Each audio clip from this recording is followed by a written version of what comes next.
Прогноз на сегодняшний день, 8 августа, суббота. День деревянного тигра, индикатор дня – разрушение. Один из самых сложных и неблагоприятных дней. Рекомендуется максимально снизить активность и переждать.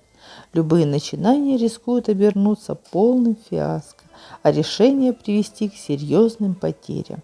Категорически не подходит для покупки имущества, недвижимости, автомобиля, проведения важных переговоров, шопинга. День потерь. Любые действия в этот день будут просто потерей времени.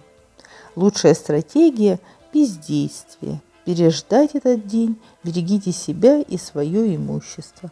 От людей, рожденных в год обезьяны, день требует особой осторожности. Если было полезно, ставьте лайк, оставляйте свой комментарий и подписывайтесь на канал, чтобы не пропустить прогноз на завтра.